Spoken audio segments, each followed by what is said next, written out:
A blessed day to all of you, our brothers and sisters in Christ. This is Voces Amoris once again, Voices of Love.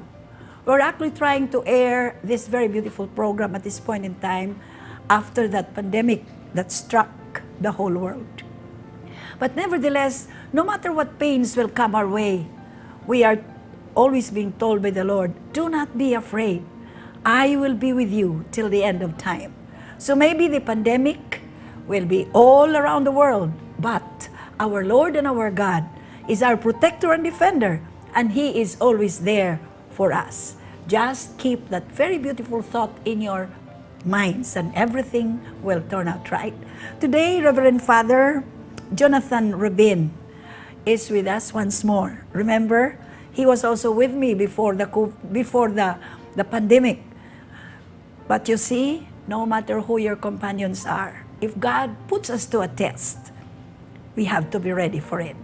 And this is the time when we have to call Him and say, Lord God, Thine will be done. So today, we will speak about His will, and we will try to find out what we will do if there again will come another time in our life wherein pandemics and otherwise will be around.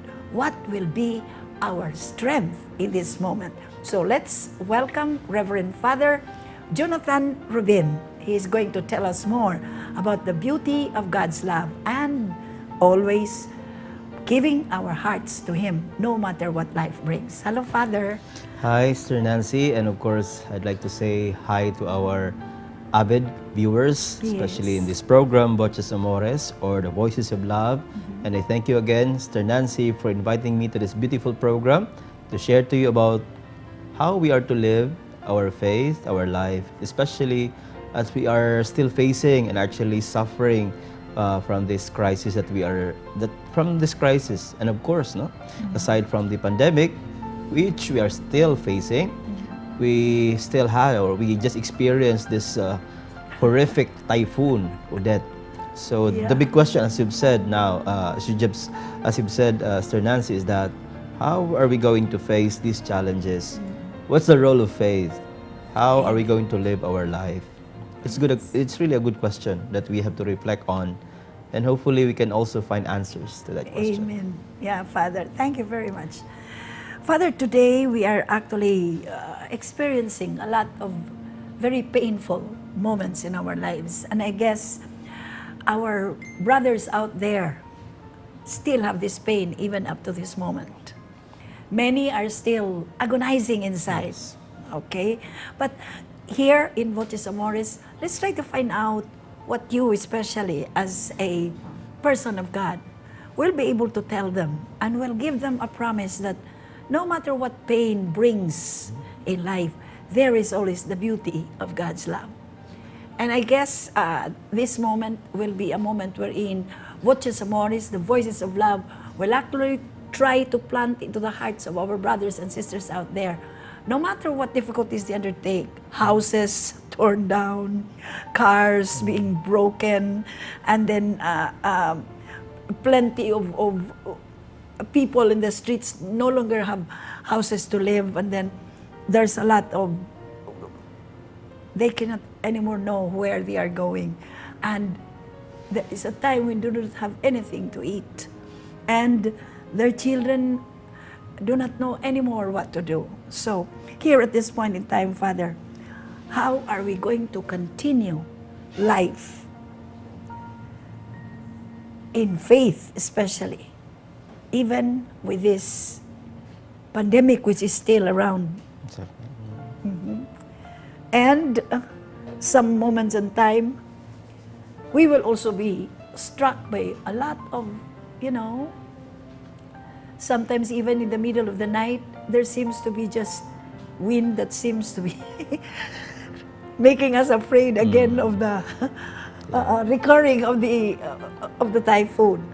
So, Father, what is our beautiful way of actually trying to make this faith strong, despite the many pains that we have undertaken? And in fact, many had fallen away from faith. I would say it loud and clear. Many have fallen away from faith at that particular point in time. So what are you going to tell our brothers and sisters out there? Enliven their hope and let them realize that no matter what pain they will be undertaking, there is a God who really is taking good care of us. Sister Nancy, as you've mentioned, many are still suffering right now. Many are still not able to overcome. In fact, I just came back from the south last weekend to visit our seminarians there. And I happened to pass by Alegria, Malabuyok. Still, they don't have any power yet. And if you happen to pass by Alegria, the coastal road, I could hardly notice anymore the landmarks because everything seemed to be wiped out by the strong currents, strong waves during the typhoon. So the phase was really the phase of devastation. Yeah. And of course now, as we are still experiencing, COVID is still around, very much around. Many are still in the hospitals. So I think, as you've said, many are still questioning, how are we going to live? Is there really a role of faith during these times? I think if you say human as we are, we suffer, we face these things. I think it is still on that regard that I wish to remind everyone. If human as we are, many are questioning, many are in doubt, many are suffering, I think we remain to be human. That human, yes, we have to undergo suffering. We have to grieve over these things. But above all, the good thing about being true and authentic human is we always come to the realization that we have nothing and we are nothing if we don't strengthen our faith in this one we call the Supreme Being, our God. So we should not say, sapagkat ako ay tao lamang, so we commit sin, we do so many things, we fail, we feel useless. If we say, sapagkat ako ay tao lamang, it should also remind us that sapagkat ako ay tao lamang, so I need God. I need someone who would help me. So all the more, it should strengthen our belief, our faith in God. Diba? Yes. Usually what happens now, there's a joke even after Odette, which really badly stricken Cebu, bangon Cebu. And in January, because of so many sickness, fever, cough, colds, they would joke, higda Cebu. Because gipanghilantan naman kasagaran.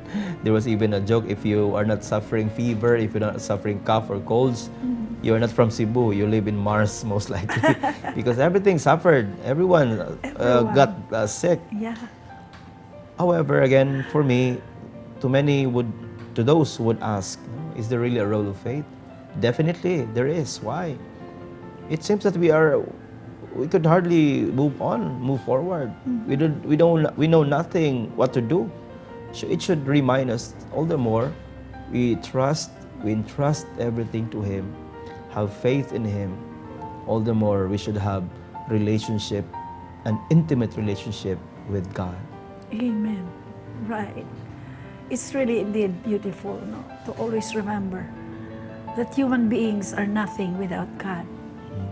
If we always place this thought into our hearts, I am sure that would lighten our loads in actually trying to follow what God wants us to follow. Because the expression, sapagkat ako ito lamang, at times it's applied to, nagkakasala ako, I commit sin, sapagkat ako ito lamang.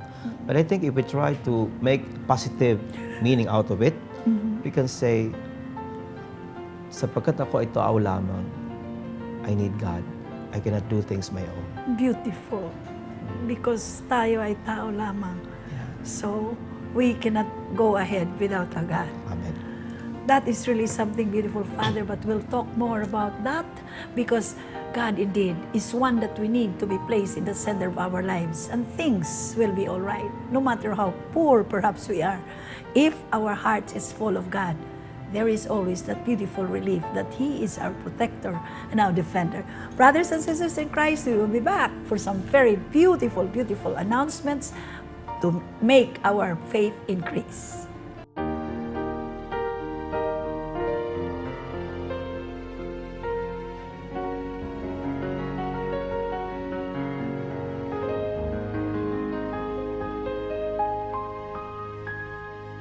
Here we are back in Voces Amoris, and let's get back to Rubin Father Jonathan Rubin.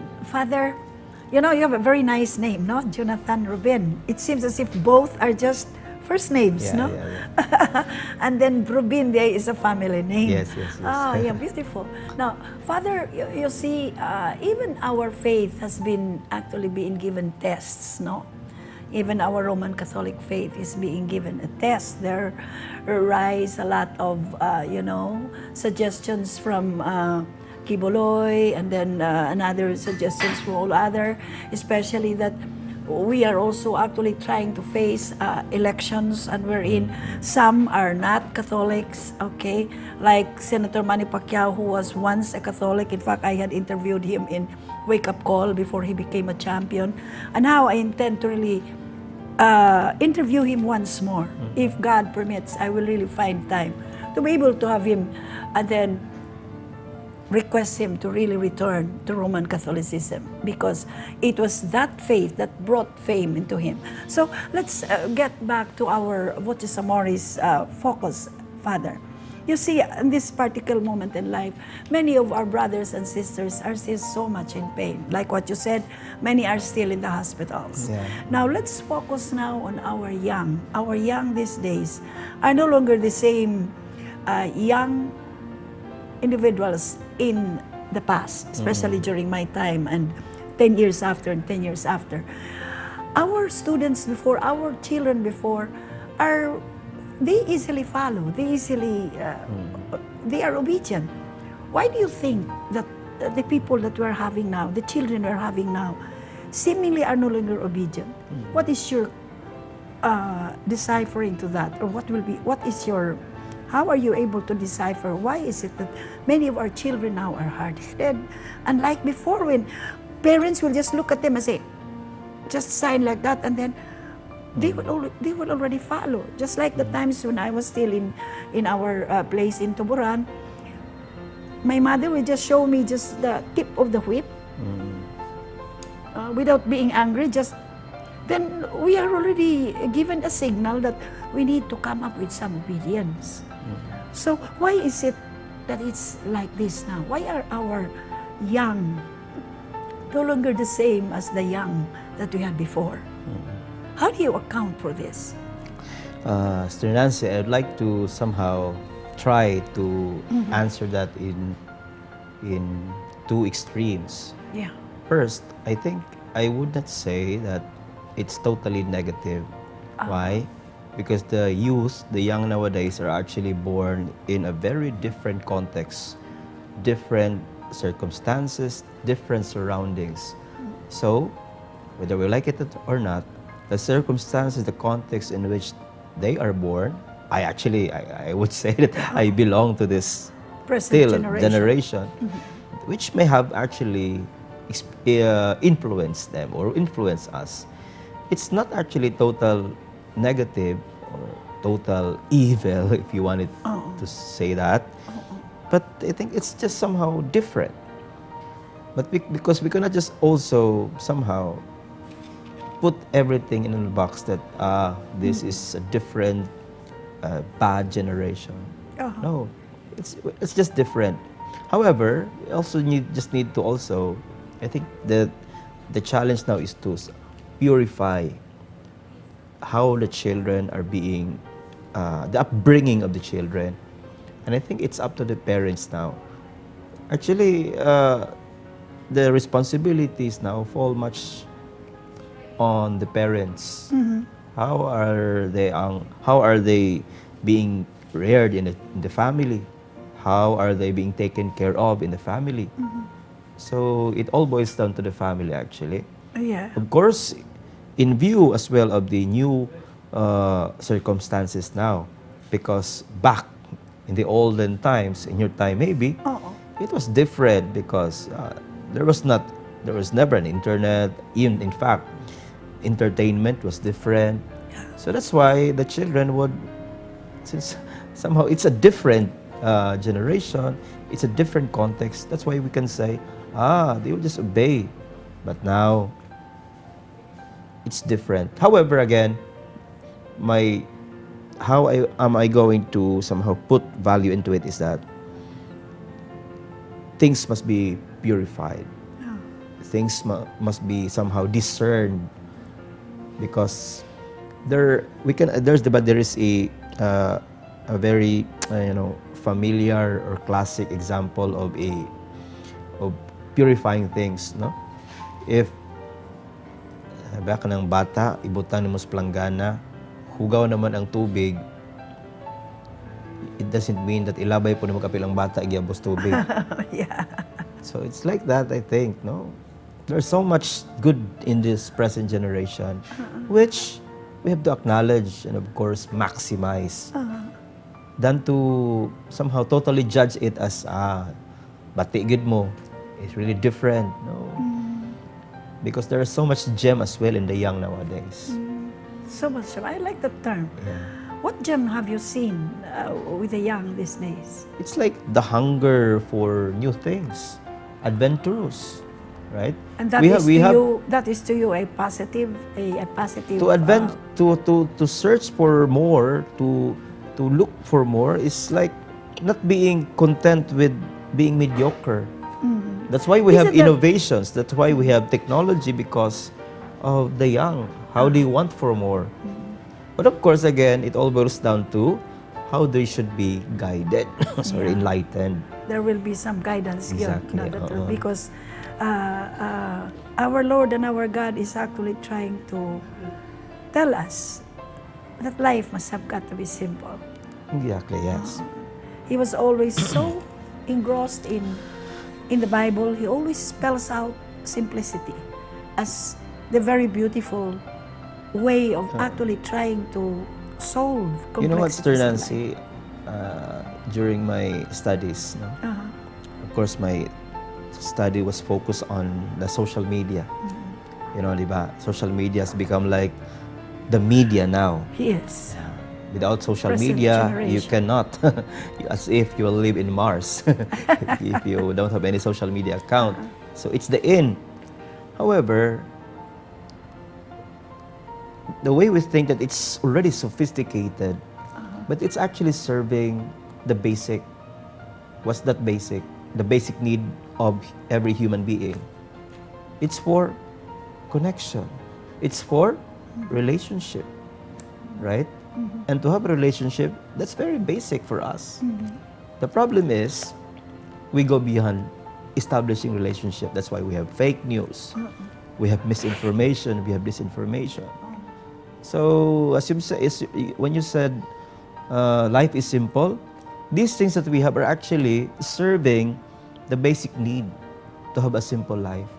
And the simple things are, we should be in a relationship. We should establish connection as human beings, because that's, after all, what our Lord wants, that we may be one. Yeah, that's it. But then this, as He is in one, in unity with the Father. But these developments that we're having, like the ones that we're having now, the how do you call this? Our cell phones Gadgets. and the like. They ought to serve our basic needs.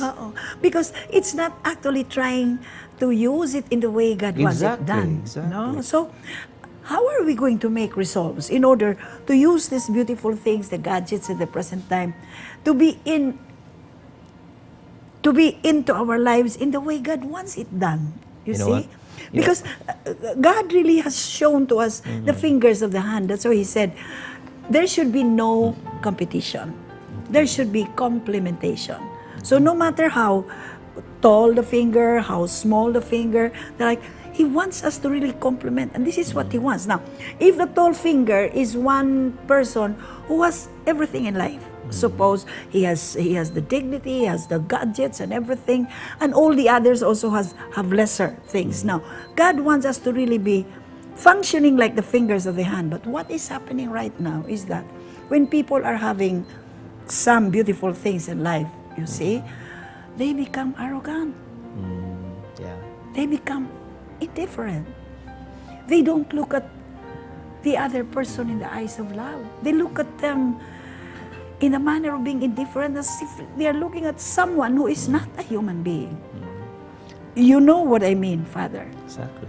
See? So, this is the one that we're going to undertake. But then, we will come back and we'll talk more about it in a while. Because we have to make some beautiful announcements in the program.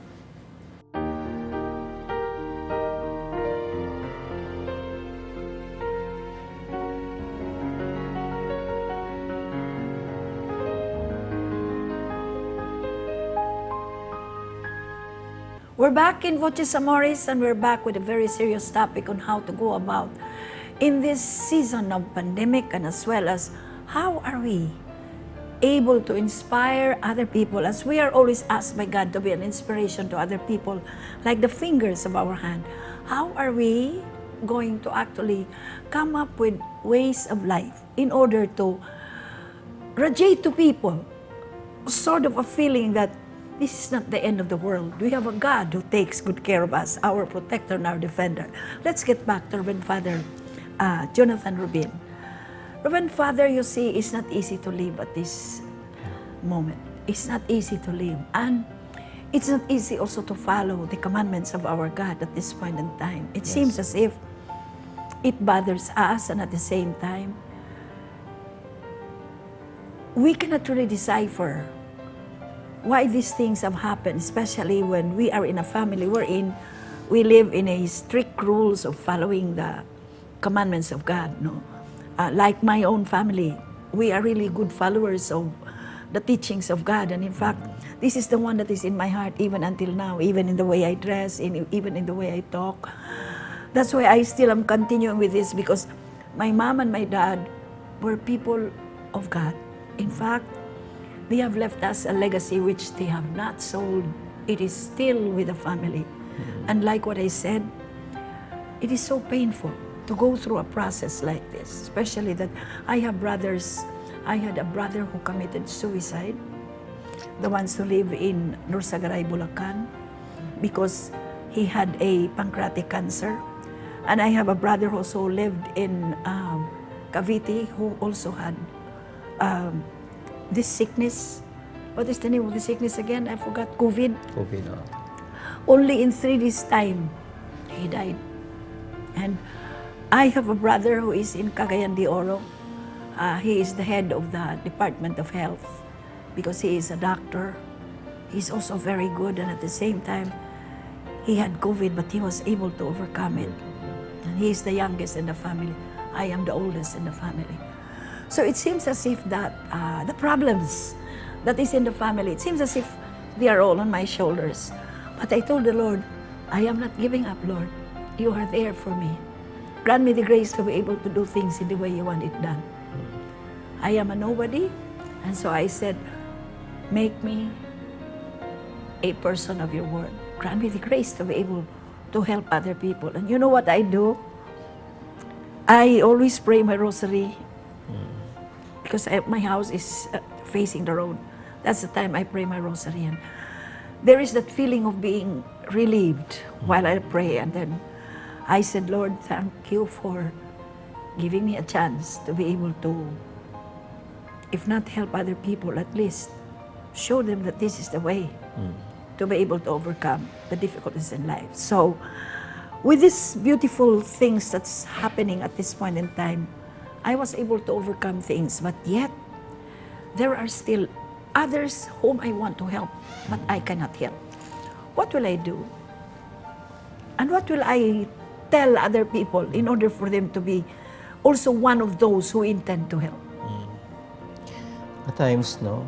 Yes, it's really a must. It's really, worth appreciating that we really have this heart to help. And yet, at times, we also fail. We feel that it's not enough. But there's actually a phrase which says, we can only do so much. Yeah. So I can only do so much. I think we should somehow always remember that. No, we are not God who have saved every one of us. We can only do so much as long as we really have done those from our own, from the inner, from the innerst these recesses of our hearts. So if there are really somehow fruits of what we have prayed for, fruits of what we can really do, I think we should not say, I failed. Again, we can only do so much. Yeah. We are not somehow the Messiah. Yeah. There is actually a phrase or somehow how do you call this one? A tendency, we call this in psychology as messianic complex, in which you want to save everyone Yeah. Yeah. to the point of losing yourself. Of course, that's God, no? And yet, again, we cannot do that. Our power, our capacity is limited. As long as we have done our part, and not just in a mediocre way, but or in an ultimate way, I think we should be not being proud, but be grateful to the Lord that you have done We have done something. so much. Yeah. So much of what you have, so much of what you can. And I think for now, if we don't have materially, if we don't have financially, we can still do so much. Yes. Of course, sharing by having an atmosphere, creating an atmosphere of joy. And of course, no, simple. As you've said, life is simple. Just a smile that comes from your heart, you would surely enlighten everyone. You would surely lighten up the mood. Yeah. Yes. Yes. Thank you so much, Father. You see what you are telling us at this point in time with the many problems that is actually trying to confront us. Apart from the typhoon, then we have this COVID, which is still continuing until now. But yet, your voice now, it's actually a voice of love. It's actually one that tells us that we need not be afraid. We have a great God who takes good care of us. We have a God who is telling us why you should be afraid. I am the creator of the world, and I will always be with you. No matter what life brings, I will be with you. I think in connection to that, Sir Nancy, one last thing siguro, because I think we Yes. ran out of time already. But I think I'm always, every time you talk about being deserted, being hopeless, being very doubtful about what you have and what you are, just always remember, no, the song every time we go to Mass, Yahweh, you are near. Yes. It's a very Yahweh, beautiful song, a beautiful line, which always reminds us, diba, the lyrics, the first stanza goes like this, Yahweh, I know you are near, standing always at my side. You guard me from the foe and you lead me in ways everlasting. Diba? And of course, the stanza, the calming stanzas, still, Yeah, they should that's always true. somehow itatak gina sa itong huna-huna goto kasing-kasing. That's what our God is. Yes. We have a great God. Exactly. And in fact, this is the reason why Voces Amoris is still airing things, because this is actually to tell the world that we have a good God who had created us all, and that we are always to say things in a voice wherein telling the world that we love one another, like the fingers of the hand. Father, will you please give advice to our brothers and sisters out there how to go about this at this point in time? Even if we still have the COVID, and even if another typhoon will come, what are we going to do? And even if there will still be hunger that is going to confront us. So from the point of view of a priest who is very much loved by God, please tell our brothers and sisters out there. I think for now, as mentioned a while ago, to be practical about it. Life is simple. So these things, the death, COVID, reminds us that life is simple. We don't need things which are actually necessary for living. And of course, for others who may have, share what you have. Yeah. And above all, let's go back again to the basic of who we are before God. No? Sapagkat ako ay tao lamang, sapagkat ay tao tayong lahat, always be reminded that we are nothing, we have nothing before God. Amen. So this crisis, this death, there's so many things that will come our way, always remind us that indeed, if nature strikes us back, they would always tell us, we can do nothing. all the more we have to entrust everything to Him. Pray, pray, pray. As St. Padre Pio said, pray, pray, pray, and don't worry. Pray, hope, and don't worry. Exactly. Beautiful, beautiful. Father, thank you very much for being here once more. I will again invite you for some other time, because we really need to tell our brothers and sisters out there.